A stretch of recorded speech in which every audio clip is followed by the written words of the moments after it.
అందరికీ నమస్తే। ఈ వీడియో ప్రధానంగా తెలంగాణ రైతులు చూడాల్సినటువంటి వీడియో। ఎవరెవరికైతే రైతు భరోసా రాలేదో ఆ రైతులందరూ కూడా చూడాల్సినటువంటి వీడియో।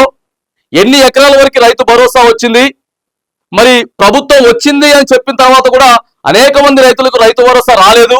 ఎకరంలో ఇచ్చినాం, 2 ఎకరాల్లో ఇచ్చినాం, 3 ఎకరాల్లో ఇచ్చినాం అని చెప్పి ప్రభుత్వం చెప్తున్నది కానీ అయ్యో బాబు మాకు అసలు రావట్లేదు అని చెప్పి సోషల్ మీడియాలో రైతులంతా మెసేజ్లు పెడతా ఉన్నారు। బ్యాంకుల దగ్గరికి వెళ్ళి ఖాతాలు ఎంక్వైరీ చేసుకుంటా ఉన్నారు। ఆ తర్వాత అగ్రికల్చర్ ఆఫీసర్ల దగ్గరికి పోయి కూడా మాకు ఎందుకు రాలేదో చెక్ చేయండి మహాప్రభు అని చెప్పి చెప్తా ఉన్నారు। రాష్ట్ర వ్యాప్తంగా కూడా ఈ సమస్య ఉన్నది। ఆ తర్వాత మాకు ఇంత విస్తీర్ణం ఉంటే తక్కువనే పడింది అని చెప్పి ఎంతో మంది రైతులు మరి చెప్తున్నటువంటి నేపథ్యంలో ముఖ్యమంత్రి దీని మీద ఒక అప్డేట్ ఇచ్చేటటువంటి ప్రయత్నం చేసిండు। ముఖ్యమంత్రి ఒక అప్డేట్ ఇచ్చేటటువంటి ప్రయత్నం అయితే చేసిండు। రైతు భరోసా గురించి మాట్లాడేటటువంటి ప్రయత్నం చేసిండు। ఎందుకంటే అనేకమైనటువంటి మీడియా ఛానల్ కూడా రైతు భరోసా మీదనే ఎక్కువగా మాట్లాడుతూ ఉన్నారు।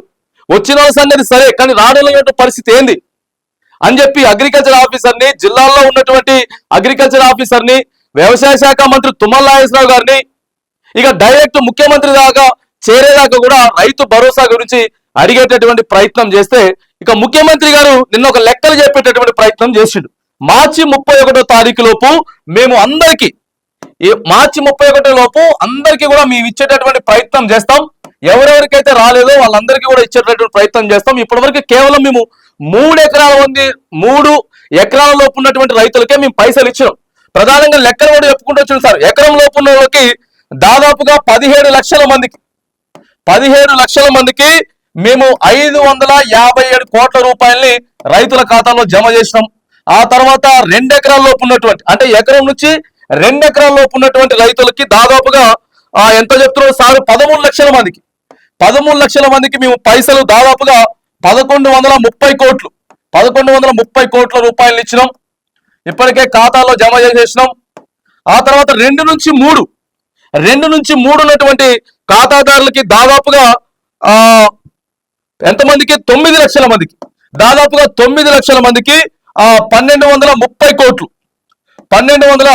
కోట్ల రూపాయలు మాత్రానికి ఇప్పటివరకు మేము ఇచ్చేటటువంటి ప్రయత్నం చేసినాం। ఆ తర్వాత కూడా ఒక అప్డేట్ అయితే అందుతా ఉన్నది మనకి। ఇక ఎవరెవరైతే వెయిట్ చేస్తా ఉన్నారో 4, 5 ఈ 2 ఎకరాల లోపల కూడా, అంటే 3 నుంచి 4, 5 ఉన్నటువంటి రైతులకు కూడా ఒకేసారి ఖాతాల్లో జమ చేసేటటువంటి ప్రయత్నం చేస్తామని చెప్పి రైతు భరోసా మీద నిన్న ముఖ్యమంత్రి మాట్లాడాడు। రైతులు ఎవరు కూడా మీరు అధైర్యపడాల్సినటువంటి అవసరం లేదు। మీరు తీసుకుపోయి మీ మండలంలో ఉన్నటువంటి వాళ్ళకి దరఖాస్తులు ఇవ్వండి। ఇప్పటి వరకు అయితే ఇంత డేటా ఇచ్చినాం, మా దగ్గర డేటా అయితే ఉన్నది। ఎలిజిబిలిటీ క్యాండిడేట్స్ ఎవరెవరైతే ఉన్నారో వాళ్ళకి కూడా కొంతమందికి రాలేదని చెప్తా ఉన్నారు। కాబట్టి మేము ఇప్పటి వరకు రైతు భరోసా వేసింది కేవలం 3 ఎకరాల లోపే। 3 ఎకరాల నుంచి పైన ఉన్న వాళ్ళు ఎలాంటి ఆందోళన చెందాల్సినటువంటి అవసరం లేదు। 4, 5 ఎకరాలకు కూడా ఖచ్చితంగా ఇగో ఈ 2-3 రోజులలో ఇచ్చేటటువంటి ప్రయత్నం చేస్తాం।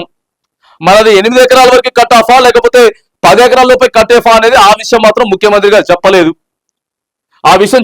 కాకపోతే ఎక్కువగా సోషల్ మీడియాలో కానీ లేకపోతే మనకు వస్తున్నటువంటి సమాచారం ప్రకారం 10 ఎకరాల వరకు మాత్రానికి మార్చి 31 లోపు రైతు భరోసా ఇచ్చేటటువంటి ప్రయత్నం అయితే చేస్తాం। సో ఎవరెవరైతే రైతు భరోసా రాలేదు ఇప్పటి వరకు ఎకరం నుంచి 3 ఎకరాల వరకు, అంటే ఒక గుంట నుంచి 3 ఎకరాల వరకు ఎవరెవరికైతే రైతు భరోసా అయితే రాలేదో ఖచ్చితంగా వెళ్ళండి। ఆ క్లస్టర్ల దగ్గర ఉన్నటువంటి ఏఈఓలకి కానీ ఏఓలకి కానీ మీరు అప్డేట్ చేసుకోండి। కొంతమంది కేవైసీ కూడా బ్యాంకులలో చేసుకుని ఉంటారు కాబట్టి ఆ కేవైసీ కూడా చేసుకునేటటువంటి ప్రయత్నం చేయండి। ఖచ్చితంగా మీ ఖాతాలలో మీ పైసలు వేసేటటువంటి ప్రయత్నం అయితే చేస్తాం। 31 లక్షల మందికి వేస్తామని చెప్పి జనవరి 26వ తారీఖున రేవంత్ రెడ్డి గారు చెప్పిండు। టకా మెసేజ్లు పడతాయని। కానీ రైతు భరోసా ఇచ్చేటటువంటి విషయంలో మాత్రానికి క్లియర్ గా కాంగ్రెస్ ప్రభుత్వం, రేవంత్ రెడ్డి గారి ప్రభుత్వం విఫలమైంది అనేటటువంటి విషయం మాత్రం స్పష్టంగా కనబడతా ఉన్నది।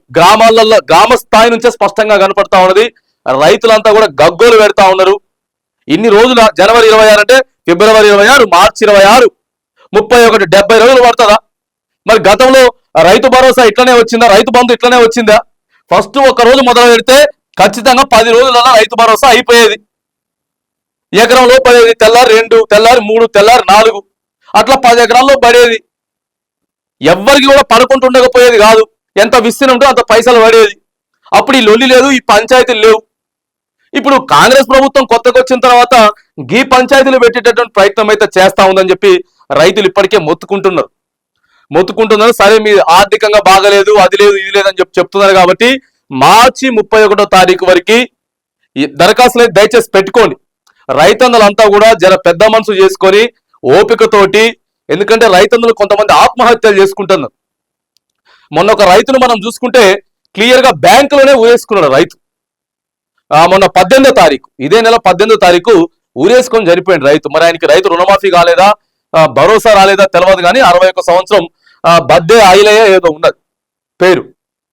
సో మీకు నెక్స్ట్ వీడియోలో కూడా నేను ఖచ్చితంగా అది మీకు క్లియర్ గా అప్డేట్ కూడా ఇచ్చేటటువంటి ప్రయత్నం అయితే చేస్తా. ఎందుకంటే మనకి ఇందాక కూడా కనిపించింది, సో మనకు కనిపించింది ఆ జల్లె దేవయ్య చనిపోయినటువంటి పరిస్థితి ఉన్నది. సో ఏదేమైనా కానీ ఎవరు కూడా రైతందరూ దయచేసి ఆత్మహత్యలు చేసుకోకండి, ధైర్యంగా ఉండండి. ప్రభుత్వాన్ని ఖచ్చితంగా ప్రశ్నిద్దాం. ఎవరెవరికైతే రైతు రుణమాఫీ కాలేదో, రైతు భరోసా రాలేదో వీటన్నిటిని కూడా ఖచ్చితంగా అడిగి ముఖ్యమంత్రి దృష్టికి తీసుకుపోయేటటువంటి బాధ్యత అయితే మనం తీసుకుంటా ఉన్నాం. కాబట్టి రైతన్నలు ఎవ్వరు, మళ్ళొకసారి చెప్తాను, అధైర్యపడకండి. 3 ఎకరాల లోపు రైతు భరోసా అయితే వచ్చింది. రైతు భరోసా ఎవరికెవరికైతే రాలేదో దయచేసి మీ మండలంలో ఉన్నటువంటి అగ్రికల్చర్ ఆఫీసులో దరఖాస్తులు పెట్టుకోండి. 4-5 ఎకరాల లోపు ఉన్న వాళ్ళకి ఈ 2 నుంచి 3 రోజులలో ఇచ్చేటట్టు, అంటే 1st తారీఖు వరకు అనుకోండి, ఈ శనివారం 1st తారీఖు కాబట్టి ఈ శనివారం వరకు ఇచ్చేటటువంటి ప్రయత్నం అయితే చేస్తామని చెప్తా ఉంది ప్రభుత్వం. 31వ తారీఖు లోపు కూడా ఎవరెవరికైతే మేము ఇచ్చిన దాంట్లో కూడా రాకపోతే వాళ్ళందరికీ కూడా మళ్ళీ మేము ఇచ్చేటటువంటి ప్రయత్నం అయితే చేస్తామని చెప్పి ప్రభుత్వం అయితే చెప్తా ఉంది. రానటువంటి అన్నదాతలందరి పక్షాన మరి నిలబడి పోరాడడానికి అయితే మనమంతా కూడా సిద్ధంగా ఉన్నామని చెప్పి నేను మళ్ళొకసారి మీ అందరికీ కూడా తెలియజేస్తా ఉన్నా.